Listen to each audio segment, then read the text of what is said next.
الحمد لله نحمده ونستعينه ونستغفره ونؤمن به ونتوكل عليه ونعوذ بالله من شرور أنفسنا ومن سيئات أعمالنا من يهده الله فلا مضل له ومن يضلله فلا هادي له ونشهد أن لا إله إلا الله وحده لا شريك له ونشهد أن سيدنا وسندنا وحبيبنا وحبيب ربنا وطبيبنا وطبيب قلوبنا ومولانا محمدا عبده ورسوله صلى الله عليه وعلى آله وأصحابه وبارك وسلم تسليما كثيرا الذي أرسله الله تعالى بالحق بشيرا ونذيرا وداعيا إلى الله بإذنه وسراجا منيرا أما بعد فأعوذ بالله من الشيطان الرجيم بسم الله الرحمن الرحيم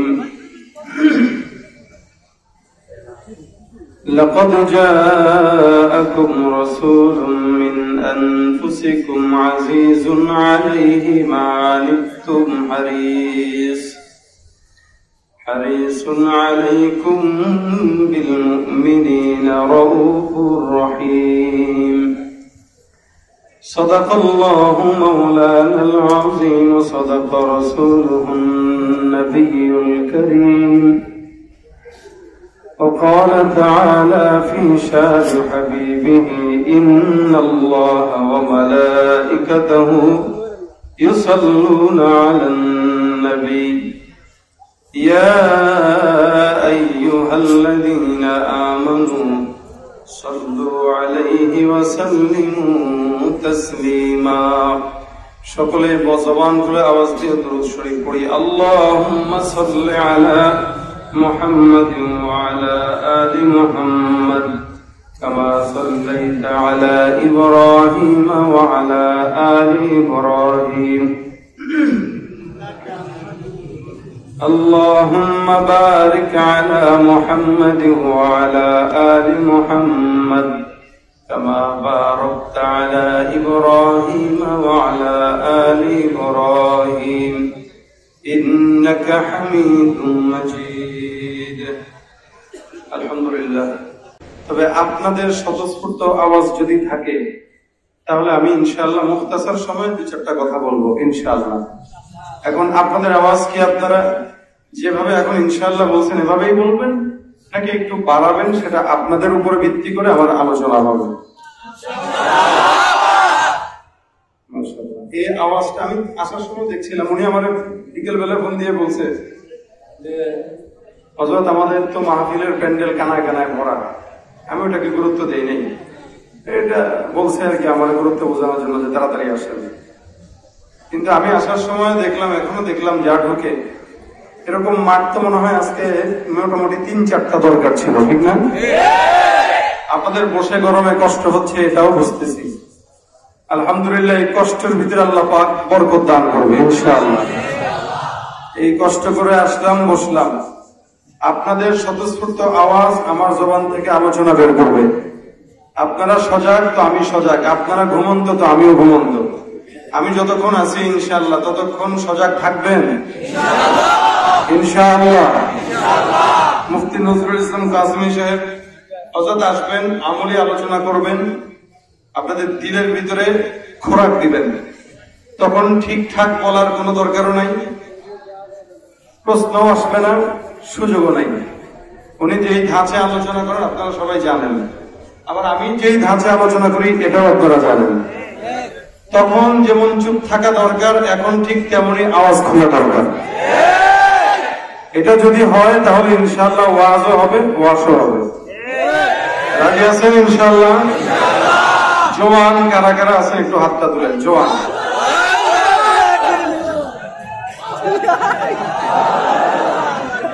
জোয়ান মুরব্বী, জোয়ান মুরব্বী কি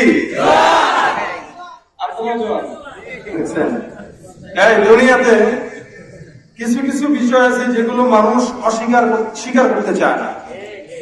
এর ভিতরে অন্যতম কারো যদি বয়স হয়, বয়স স্বীকার করতে চায় না। বয়স যদি হয় 50, যদি বলেন মুরব্বী, মুরব্বী মিয়া কোথায় বয়স, মাত্র 50 হয়েছে। আবার কাউকে মানে মানুষ দুনিয়াতে বাঁচতে চায়, চিরজীবন চায়, এটা মানুষের স্বভাব। দুনিয়াতে মানুষ চির যৌবন চায়, এটা মানুষের স্বভাব। এক নম্বরে কি চায়? চিরজীবন। এমন একজন মানুষ নেই যে বাঁচতে চায় না, সবাই বাঁচতে চায়, সবাই বাঁচতে চায়। আল্লাহ পাক আদম পয়গম্বরকে হায়াত দিয়েছিলেন। হায়াত দেখানোর পর ওনার সমস্ত সন্তানদেরকে আল্লাহ পাকে কুদরতি হাতে দেখিয়েছিলেন, এই দেখেন কিয়ামত পর্যন্ত আপনার সব সন্তানরা, এই যে দেখেন। আল্লাহ পাক রব্বুল আলামিনের হাবিব ইব্রাহিম, আদম পয়গম্বর এক নবীকে যখন দেখলেন, দেখার পরে বললেন যে এটাও আপনার উম্মত, নূহ পয়গম্বর। তো তখন আদম পয়গম্বর বললেন, আল্লাহ এটা ভালো লাগছে, আমার হায়াত থেকে তাকে কিছু হায়াত দেন। তো আল্লাহ পাক 40 বছর হায়াত যোগ করে দিলেন। যখন আদম পয়গম্বরের জান কবজ করার জন্য ফেরেশতা পাঠাইছে, আদম পয়গম্বর বলে এখনো আমার তো 40 বছর বাকি। ফেরেশতা বলে কি ব্যাপার, আপনার হায়াত না আপনার এক সন্তানকে দিছিলেন? কই দিছিলাম? ও দিছি বলছিলাম আর কি, বাঁচতে তো মন চায়। দুনিয়াতে মানুষ বাঁচতে চায়, মরতে চায় না। ঠিক তেমনই ভাবে দুনিয়াতে মানুষ জোয়ান হইতে চায়, বুড়া হইতে চায় না। আমি গত 2 সপ্তাহ আগে চুল কাটার জন্য গেছি, তো দেখি এক লোক আমাদেরই বয়সী হবে, তো চুলে কলপ দিচ্ছে, কলপ পাকা, এটাতে কলপ দিতেছে। আমি জায়গায় করলাম, কি ও ভাই চুলে কলপ দেন কে, ওটা হইতে মন চায় না? হুজুর মানে একটু নিজেরা জোয়ান জোয়ান লাগলে কাজ কাম করতে উদ্যম লাগে। বুড়ো হয়ে গেছি ভাবলেই মনে হয় জানাই গেছি, সেটা এমন না। এখন যদি চুলটা একটু কালো থাকে না, তাহলে মনে হয় আমি এখনো জোয়ান আছি, মোটামুটি এখনো অনেক বছর বাঁচবো, এটা মনে হয়।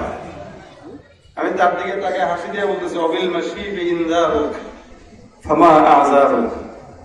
যারা ছাত্ররা আছেন কোন কিতাবের পড়া এটা, তাহলেই বুঝবো যে শরবেকার মাকামাতে হারিরিটা মোটামুটি হল হয়েছে। আমরা তো এমন ভাবে পড়ছিলাম, আলহামদুলিল্লাহ কিছু কিছু এবারত এখনো মুখস্থ আছে। তো এই এবারতটা আমার তার সামনে মনে হইলো, আমি বললাম যে অবিল মাশিবি ইনদারুক। কি বললেন এটা? দেখেন মানুষের চুল কেন পাকে। ইব্রাহিম পয়গম্বরকে আল্লাহ পাক সর্বপ্রথম চুল পাকাইছেন। সর্বপ্রথম কোন নবীকে? ইব্রাহিম নবী। চুল পাকার পরে ইব্রাহিম নবী বলে, আল্লাহ এটা কি? চুল যে সাদা সাদা লাগে, আল্লাহ বলে এটা তোমার সম্মান। কি? একটা চুল পাকনেওয়ালা মুরব্বীকে মানুষ সালাম দেয়, শ্রদ্ধা করে। শুধু মানুষ নয়, আল্লাহ বলেন কোন চুল পাকা মুরব্বী যদি আমাকেও ডাকে, আমি আল্লাহ তাআলা মাফ করে দেই। আল্লাহ কি করে? সম্মান করে। আল্লাহ সম্মান করে। তো চুল পাকে কেন? মানুষের সম্মান বৃদ্ধির জন্য। 2 নম্বরে মানুষের হায়াত যে ফুরায় আসতেছে, এটা সতর্ক করার জন্য। ঠিক না? চুল পেকে আপনাকে সতর্ক করেছিল। ওজর কি আপনার? আপনি কি ওজরে চুল পাকার এটাকে আপনি মিস করবেন যে না আমার চুল পাকলো, এটা এমনি পাকছে, বাতাসে পাকছে, যেমনি পাকুক। পাগড়িটা করলে আমার মাথার ভিতরেও আলহামদুলিল্লাহ 5 ভাগের মধ্যে 2 ভাগ পাকা বা 2.5 ভাগ পাকা। তা আমিও তো চাইলে পারতাম এটারে কালা করতে, পারতাম না? চেহারা টসটসা লাগে। অনেক মানুষ নতুন দেখলে বলে, কি ব্যাপার ভাই ভিডিওতে আপনার এত চকচকা লাগে, চুল যে সব পাকা। এক সময় আমার ঘরওয়ালি বলতো যে চুল যত আগে পাকে তত ভালো, বুঝেন নাই? চুল যত আগে পাকে তত ভালো। হয়তো কেন? তাহলে ফেতনা থেকে বাঁচতে পারবে। কথা বোঝেন নাই মনে হয়? চুল পাকলে কি হয়? ফেতনা থেকে বাঁচা যায়। ঘরের বউ বলে যে চুল পাকলে ভালো, ফেতনা থেকে বাঁচা যায়। আমি তো, তুমি এই কথাটা কেমনে মনে করলাম যে আমার চুল পাকলে আমি ফেতনা থেকে বাঁচতে পারবো? না, তাহলে মানুষের নজর পড়বে কম। আমি তারে বললাম, শোনো, 10 বছর বয়সেও যে বাচ্চা থাকে তাকেও শয়তান ওয়াসওয়াসা দেয়। 15 বছরের যেই যুবক, যেই ছেলে থাকে কিশোর, তাকেও শয়তান ওয়াসওয়াসা দেয়। 20 বছরের যে যুবক আছে তাকেও শয়তান ওয়াসওয়াসা দেয়। আবার 60 বছরের যে বুড়া আছে, এই বুড়ারেও 60 বছরের শয়তান ওয়াসওয়াসা দেয়। সুতরাং আমার কাছে বয়স যদি 60 বছর হয়, যে শয়তান আসবে ওটা কিন্তু 60 বছরের বুড়া শয়তানটাই আসবে। নয়তো আমাদের দেশে এমনও মানুষ আছে যার বয়স 70 বছর, 60 বছর, এই নিজের 60 বছরের বয়সেও এই যাকে বিয়ে করছে তার বয়স তার নাতির সমান। ঠিক কিনা বলবো? তাহলে শয়তান প্রত্যেকটা বয়সের মানুষকে ধোঁকা দেয় কি দেয় না? দেয় কি দেয় না? রাসূল সাল্লাল্লাহু আলাইহি ওয়াসাল্লাম মেরাজে গেলেন, পিছন থেকে ডাক দিতেছে মুরব্বি একটা, দাড়ি পাকা, চুল পাকা। আল্লাহর ফেরেশতা জিবরাইলকে, হুজুর খবরদার পিছনে তাকানো যাবে না। রাসূল বলেন, কেন? এত সুন্দর দাড়ি, এত সুন্দর চুল, তাকাইলে সমস্যা কি? আল্লাহর হাবিব সাল্লাল্লাহু আলাইহি ওয়াসাল্লামকে জিবরাইল বলেন, হুজুর এটার চুল পাকা থাকলেও, দাড়ি পাকা থাকলেও এটা ভালো লোক না, এটা শয়তান। দুষ্টামি করতে করতে চুল পাকছে। সুতরাং বুড়া যদি কোনোদিন শয়তান হয়, এটা শয়তানের চাইতে বড় বাপ হয়। আর বুড়া যদি ভালো হয় তাহলে আল্লাহর ফেরেশতাদের চাইতেও দামি হয়ে যায়। ঠিক কিনা বলবো? সুতরাং ভাইরা আমার, এদেশে যত অন্যায় অবিচার শুধু জোয়ানরাই করে না, অসংখ্য মুরব্বীরা আছে যারা আমাদের দেশের সম্পদকে চুরি করে, অথবা আমাদের দেশের মানুষের হক নষ্ট করে, এলাকার মানুষের হক নষ্ট করে, গরিব দুঃখীদের উপরে জুলুম করে, অসংখ্য গুনাহ 60-70 বছরের মুরব্বী শয়তানরা করে আছে না? শিক্ষা থাকুক, এদেরকে এক নামে বলতে হয়, এরা শিক্ষিত। দুর্নীতির ওই আখড়ায় বসে জাহির করে জ্ঞান, কলম দিয়ে কামায় টাকা, ভরসা ভরবান। ওরা শিক্ষিত শয়তান, ওরা শিক্ষিত শয়তান, ওরা শিক্ষিত শয়তান। ওরা হলো দেশের লাগি মহামারীর মতন, ফাইলে কলম ঠেকাইয়া চালায় শুধু নির্যাতন। ঘুষের টাকায় ওদের বুড়ি, ঘুষের টাকায় ওদের বুড়ি করে যে কল্যাণ। ওরা শিক্ষিত শয়তান, ওরা শিক্ষিত শয়তান, ওরা শিক্ষিত শয়তান, ওরা শিক্ষিত শয়তান। পীরগিরিয়ার মাজার পূজা চলছে দেশটা জুড়িয়া, শিরকি আর ভণ্ডামিতে দেশটা গেছে ভরিয়া। বাজার কলকি টান মারিয়া, বাজার কলকি টান মারিয়া দেখে খাজার শান। ওরা কি? ওরা শিক্ষিত শয়তান, ওরা শিক্ষিত শয়তান, ওরা শিক্ষিত শয়তান। ঠিক কিনা? শয়তান যে শয়তানি, সে যেই লেবাসেই থাকুক, যদি ভিতরে ঢুকে, বর্তমান মানুষের হাওয়া তেমন, গুনাহ মানুষকে, আমাদেরকে এমন ভাবে আঁকড়ায় ধরেছে যে শয়তান আর লাগে না, আমরাই যথেষ্ট। সব হালতে, সব জায়গায় মাআযাল্লাহ। আল্লাহ আমাদের সকলকে শয়তানি ফিতনা থেকে হেফাজত করুন। আপনারা যারা হাত তুলেছেন, আমি কথা কোন জায়গা থেকে কোন জায়গায় আসলাম খেয়ালও নাই। হাত তুলেছেন যারা জওয়ানরা, কিন্তু মুরব্বীরাও হাত তুললো কেন? যে আজকের মাহফিলে এসে এনারাও জওয়ান হয়ে গেছে। সাহাবাদের হালত ছিল এনারা জিহাদের ময়দানে গেলে জওয়ান হয়ে যায়। কি বলেন? জিহাদের ময়দানে যায় একজন সাহাবী বৃদ্ধ বয়স্ক, কিন্তু যুদ্ধের ময়দানে গেলে মনে হয়তো ও 18 বছরের তাকড়া যুবক। ঠিক তেমনই ভাবে এই দেশের মুসলমানেরা ওয়াজ মাহফিলে আসলে, কোন ময়দানে গেলে, কোন জিহাদের ময়দানে অথবা কোন ইসলামী আন্দোলনের ময়দানে গেলে এরাও 60 বছরের মুরব্বী হলে 20 বছরের জওয়ান হয়ে যায়। আল্লাহ পাক রব্বুল আলামিন আমাদের ঈমানকে কবুল করুন, জোরে বলেন আমিন। আমরা সবাই এক আওয়াজে বলতে চাই, আমাদের নবীকে মুহাম্মাদুর রাসূলুল্লাহ। আমাদের আল্লাহ কয়জন? রাসূল কয়জন? একজন। আল্লাহ পাক রাসূলের উম্মত আমাদেরকে পাঠিয়েছেন বানিয়ে এর চাইতে কোনো বড় পরিচয় আমাদের হতে পারে না।